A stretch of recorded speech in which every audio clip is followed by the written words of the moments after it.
Welcome to Bible Study with Fred. Today I'm in Proverbs 23, verse 9.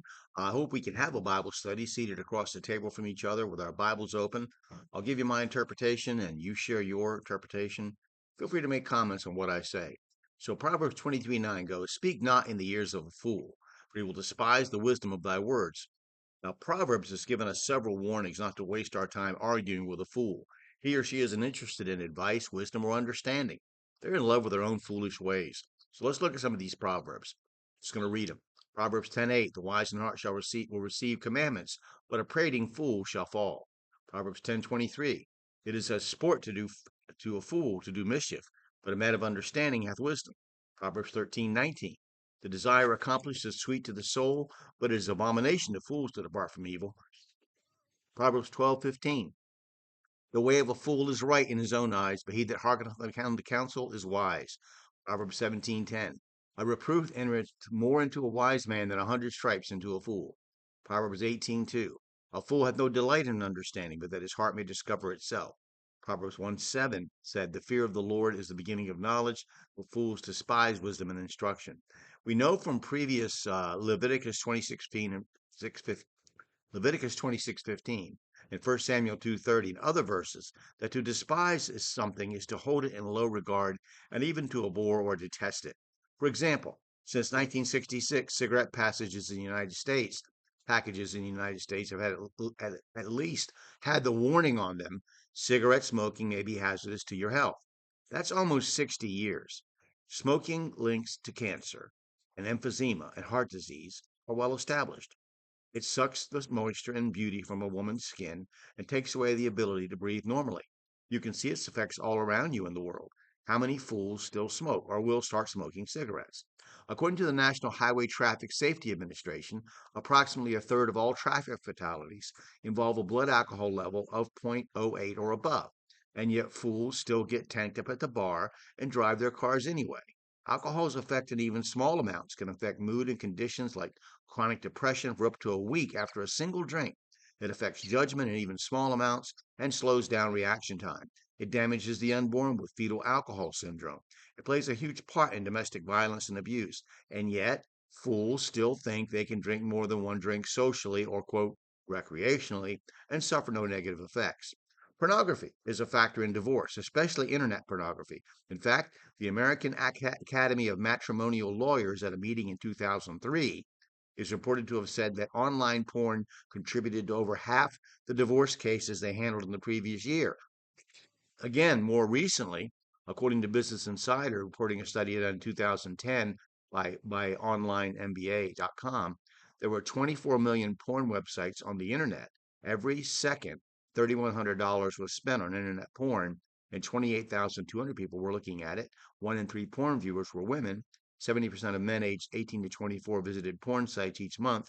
In the U.S., internet porn pulled in about $3 billion worldwide. Uh, while worldwide it was only 5 billion. 2.5 billion emails every day, or 8% of all emails, are porn. 25% of all search engine requests in a single day, or 68 million requests, were porn related. 35% of all downloads per day were pornographic. The average age that a child saw online porn was 11. 20% of men admitted to watching porn at work. And the most popular day of the week for viewing porn was Sunday. More than half of the child molesters in one study claimed to use pornography to prepare for acts of sexual violence against a child, and this information is 15 years old. The situation is much worse now. And yet, in spite of all this information, fools still think they can look at porn and not be affected negatively. Fools do not want to hear wisdom, sound advice, or the truth. It's sport to them to do mischief. They wink with the eye and laugh off any correction. What's worse, they go down to the pit and drag everyone simple and naive enough to go with them. We're not perfect in either the world's sense or the Bible's. We make no claim to perfection in moral living. I'm not pretending to be someone I'm not. I'm telling you that I'm weak and sinful and prone to fall into temptation's trap, and because of that, there are just some things I can't associate with. But we warn people about sin, about hell, about the lake of fire. We tell them about Christ, about God's free gift of salvation. Christians exhort, admonish, teach, pass out tracts, cajole, inflame, rebuke, invite, and almost everything else we can do to get the unsaved to consider what God has provided for them. And yet billions of fools will end up in hell because they hold that wisdom in utter contempt. I could go on and on about fools still believing that abortion isn't the murder of an innocent individual, or like Darwin in chapter 6 of his book, Descent of Man, that we evolved from monkeys, that random chance could even, quote, create one functioning amino acid to establish life, and that fools still believe that mathematical impossibility, in spite of the fact that the probability of life happening on Earth by chance is about the same as a tornado going through a junkyard and leaving behind a fully functional 747 airplane. But that could go on for volumes. More importantly, in any given fundamentalist church service, you have to wonder, is there a fool who has sat in there, heard the pastors, the evangelists, the lay people, and the Sunday school teachers, and the testimonies from the congregation week after week, and yet remains a fool who has not submitted his or her life to Christ? I didn't say submit to the pastor's personal opinions or charisma, submit to the church organization, submit to the practices of American Christian culture, submit to the dictates of extra biblical traditions, or the demands of some strong-willed leader in the congregation. I said, submit to Christ, the one who created you.